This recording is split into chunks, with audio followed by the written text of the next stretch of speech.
What up, everybody? Moto Fox back here again. Got another radio review for you. This one is another Atoto, but this one is the P8 on dash navigator, which is basically a little portable radio you can move between vehicles. I think it's a pretty cool idea. I haven't actually played with it yet, but I got some of the components out here. I'm going to go over what they are, what they do real quick, and then we'll do the install. Is going to be real quick on this one, since it's not actually going inside of the dash or anything. It just sits on top. But we got here, this is your primary Atoto head unit receiver, and on this side you can see on the far right here you have your pin connector, which is this guy, which is going to provide power to it, and it's also going to be the connectors that connect to your rear camera and your front camera, and the where you connect the auxiliary port to. And then on this here you got a power button, a reset button, your USB-C MP3 in, and there's also at the top right there's the light sensor, so it should automatically be able to detect when it's light or dark.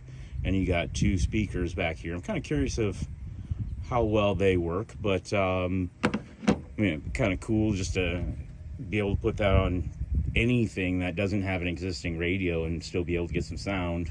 Going over some of the other stuff here. This is your mic, and this one took me a minute to figure out, but you can just pop this guy off and pop this little clip in its place, so you can just clip it onto something. Then you have the connector that actually connects to the back of the radio. And you got this guy that's kind of cool. It's telescoping and folds, so that way you can get it at a better angle in your vehicle. And here you got, this is your rear-facing. Wait, is this the rear-facing camera? I believe this is your rear-facing camera, yes. And then this will be like your dash cam. Then you got just a little bit of tape to kind of tidy stuff up. I'm not really sure what this one goes to. This little dog bone looking double-sided tape with a couple screws, but it's there. Then moving on, you have your steering wheel controls here. Since this isn't actually tying into the steering wheel controls, your normal ones, then you'd pretty much need this to control everything. And it comes with a little lanyard to either clip it onto your steering wheel, battery, and then this would be to actually attach it. It's magnetic, so you could also use the magnetic function to stick it onto something.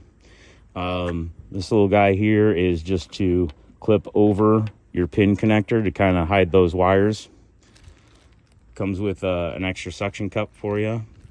And then this here is just for tidying wires and stuff. You have little double-sided tape that goes on here, and you can kind of clip your wires down. And then this here is the wire to go back to your rear camera, and you can tell that one it's yellow. Two, it has actually the power wire that you would connect to your rear tail light to actually have it turn on. So I think that pretty much covers everything. The book is pretty well done, where it explains everything pretty well. Has good inventory on it.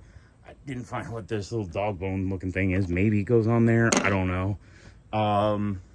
But that pretty much sums up this part. Next, I'll probably show maybe a little bit of the install if I run into anything that's unusual, but really it's very straightforward. And then once I have it installed, I'll give you a little show of how everything works. Alright, so got the radio installed now, and took a couple minutes and played around with the radio. Everything's real simple on there, and also paired an Android phone to it. Real easy to pair. Just make sure that you have both your Bluetooth and Wi-Fi enabled, and it'll be able to connect. On this one, we had first initially connected it with the cord up to the phone and everything paired, and it was able to play music and everything right away. And actually, when we disconnected the cord from it, it was still able to have the Bluetooth pair connected, but Android Auto wasn't connecting at that point. So all that we had to do was remove the pair from the Android phone and repair it to this, and now it has wireless Android Auto, where you don't have to have the cord. Of course, you can still use the cord if you want to. And you can see on the menu that we're on currently right now is the actual Atoto settings. They're GUI. It's actually really straightforward. Everything's real clear, and the radio seems really responsive to everything. You have your button down here, which gets you into where you can connect CarPlay, Android Auto.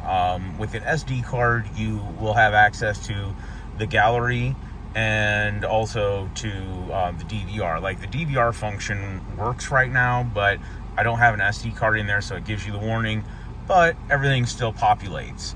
So going into the camera here, we don't have the rear camera connected. It does come with one though, but you can just select back and forth, and also just take a snapshot or record whatever's on the screen.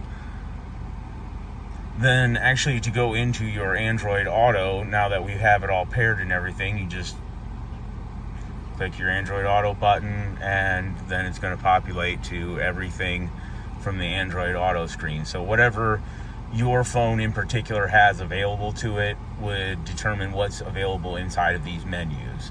And then right now, we don't have the microphone that is included with the kit. You can actually see the connector hanging down right here. That would connect to the microphone, but when you hit the microphone here, it actually has something that accesses on here, or maybe on the Android phone, that still gives you that capability to do verbal dictation or verbal commands. Then this little button here is going to cycle. It looks like between what your last app used was, is what this one cycles back to. And then if you need to get out of your Android Auto or your CarPlay, then you just hit this exit button here, and it brings you back to the Atoto GUI. And everything's real straightforward. Really, the settings on here are pretty basic, but very functional.